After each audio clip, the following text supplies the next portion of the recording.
What if you bought an amplifier? You took it home, you used it, you had it for a while, then you found out, hey, wait a minute, this has a new feature. It has an EQ built into it. 5-band EQ, multiple channels, better crossover, and all you had to do is buy a little controller to plug it into a laptop. That sounds pretty neat, right? Or what would you do knowing that you could buy an amplifier that had a 5-band EQ in it? For no extra charge. It's just built into it and you can use it to do, well, whatever you want. That sounds pretty neat, right? Well, today we're gonna find out what that product is and how it works, show you the software, and then you can decide if this is something that you think is really cool and you should own.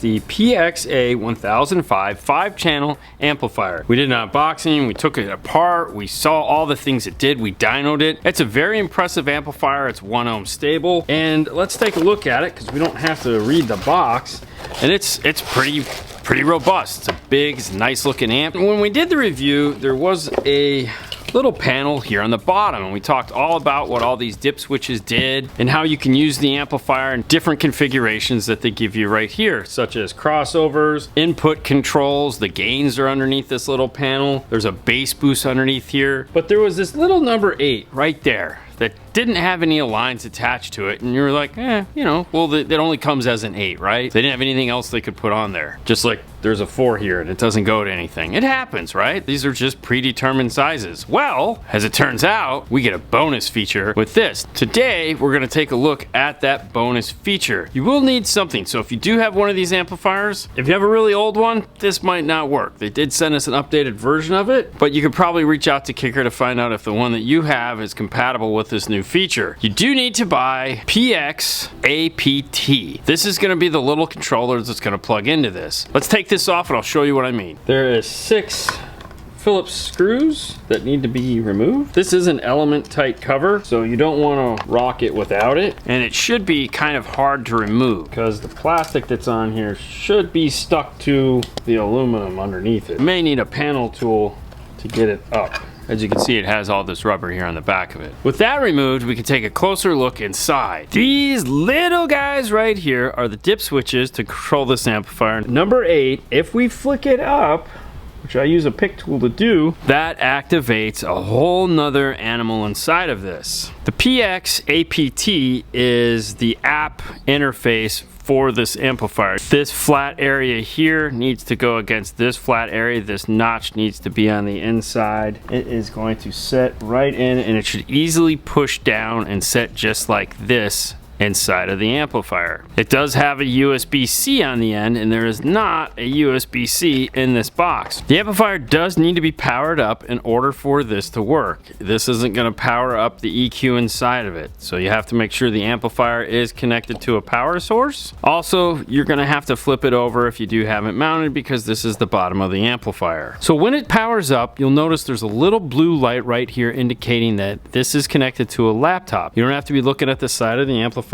for checking for power lights or anything like that. Let's head over to the laptop and we'll take a look at the software. Go to kicker.com, go to Power Sports, scroll down to where it says amplifiers. You want the PXA line. This software works with the 5-channel and the 4-channel. That would be the 404 and the 1005. You also see the right here it says DSP programming, and it tells you those two. Select it and it'll give you a brief overview of the product, and then you can come down here where it's highlighted and it says Kicker Power Sport Tune KPT software. When you click on this, it's going to take you out to the Windows App Store where you can download this software. You don't need an account or anything like that. Once you've downloaded the software, make a shortcut on your desktop and then launch the software. Let's take a quick tour around and then we'll dig inside. First thing you'll notice here in the top corner is the amplifier that you're connected to, which is the PKAPT 1005. Clicking on it won't get you anything. However, these 3 lines up here, which will close these side panels for you to give you more real estate on the main screen. Channel 1, Channel 2, 3, 4, and subwoofer. These are your 5-band EQs. Crossover, this will scroll down and give you access to your 5 crossovers. Setup brings up your linking page. The linking page allows you to link your crossovers for amplifier 1 and amplifier 2, meaning that you can take both channels 1 and 2 and link those crossovers together so that if you're putting them on the same speakers, just one left and one right, this will speed up the information entering process. You can do the same thing for amp 2, which is channels 3 and 4. The subwoofer is on its own channel, which is amplifier 3 and or subwoofer. You can also link the EQ. Note that this linking of the EQ will allow both channels 1 and 2 or 3 and 4 to be identically the same. If you want them different, uncheck them. However, for the initial setup, it makes sense to go ahead and link them together, and I'll show you what I mean. If you do this and it has a warning, caution, linking will apply channel 1 to channel 2. Any settings currently applied to channel 2 will be lost. So if you do this later on down the road, you will lose those settings.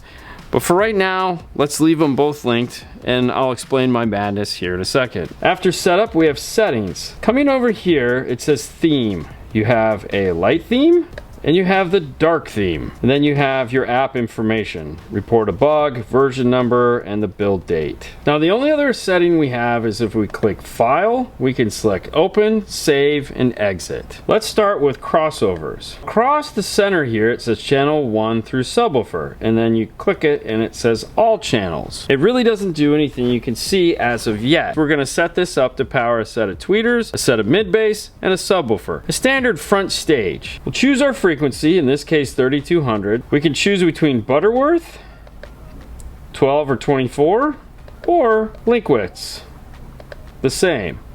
We'll choose 24. You don't need a low pass filter because this is a tweeter, and it's entered that same information in both channels 1 and 2. I can also come in here and I can change the colors. So if I would like these both to be a shade of green, I can do that. Moving on to channel 3, we'll set this for 80 Hertz. 24 dB, and we'll change this to the 3200 that the tweeter is, simply by typing in the information and selecting 24. I can use these arrows to jump up for fine tuning if needed. Channel 4 and channel 3 now match. And then for the subwoofer, it has a high pass and a low pass. And just like on the mid-range, you saw we could make a band pass, which is cool. We have a high pass, which we can use as a subsonic filter. So we'll turn that guy down some. We'll start with 15, and we'll leave that at Butterworth 12 dB. Then we'll set the low pass to match our mid bass at 24 Linkwitz. Now when we look at the top of the page up here, we can see those crossover points and what that line does. We can turn off the channels individually. This will allow us to check to make sure we turned on the crossovers for those channels.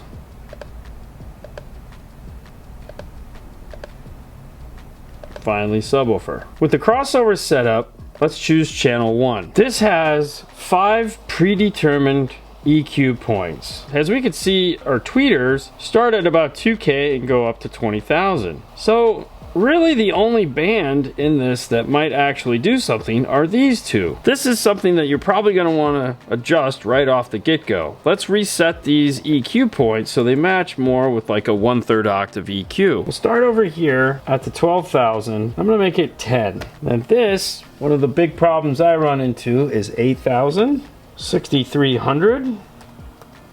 Next we'll do 5,000. And then lastly, we'll make this 4,000. And now this makes this EQ way more user for adjusting the tweeter. Let's move on to channels 3 and 4, and let's readjust those as well. We go up to 5K and down to 50, but our usable range is a lot narrower than that. I'm going to start with 3150, then 2,000, 1,000, then 800, 500, and 315. Now these are fully parametric, so I'll be able to adjust the Q down here. And of course, this is just a starting point. I can always go back in and change these as needed. The subwoofer, definitely don't need 12,000. The subwoofer can only go as high as 160. So we'll start at 160, 125, 80, 63, and 40. With that, we now have a pretty usable range for our EQ. With that, we have a pretty usable EQ. And this was the reason why I said in the beginning to go ahead and turn on linking those EQs together, because that allowed us to do all of that setup really fast and easy, and we didn't have to do it and repeat it several times. Now if I want to EQ left and right, I can come back into my setup and turn those features off.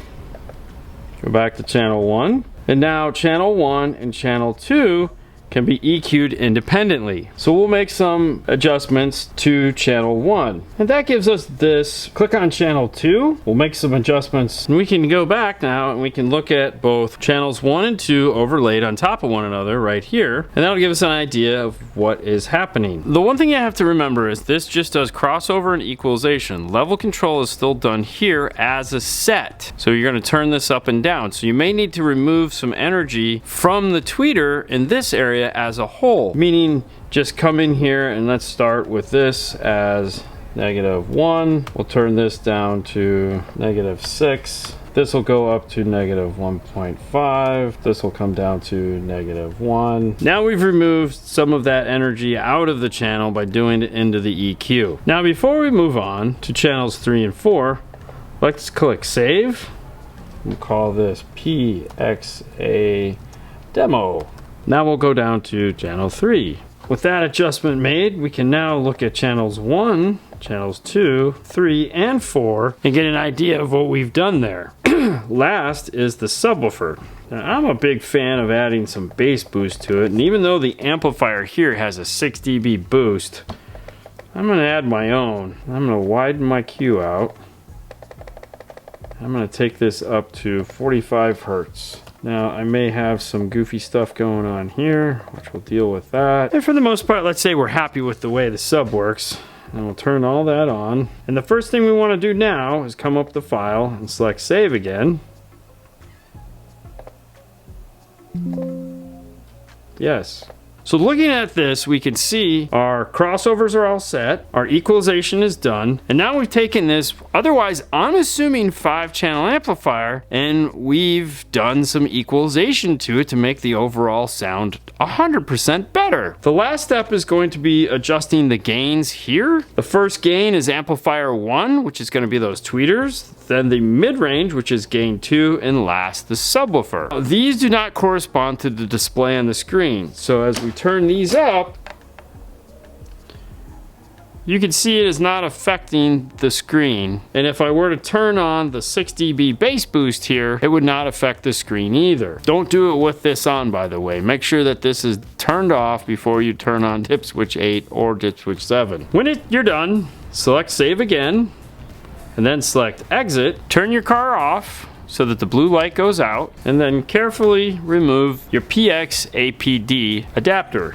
Set it aside. Put the cover back on and replace the screws. One of the things I like about this is the software is very straightforward to use. It allows you to customize your EQ settings depending on what you're planning on doing, which is fantastic. And with 5 bands of parametric, you do have quite a bit of adjustment, as you've seen, to play with to make this thing sound even way better than it did before. Now the question is this something you find useful? Is this something you'd be like, oh man, I'm gonna do a front stage upgrade in my car? Maybe you have a Jeep Wrangler. Maybe you just like the size of this amplifier and you think the configuration on it is really cool. If you'd like to know more about this amplifier and all the features it has and how much power it puts out, I'll put a link to the first video we did on this in the description so you can go over there and check it out. Otherwise, this is all I got for you guys. I hope you found this video helpful and you guys go forth and have a wonderful day. Normally at this point, Fernando would say, on to the next one. So there you go. You guys have a great day as always, and I'll see you later next time. Bye.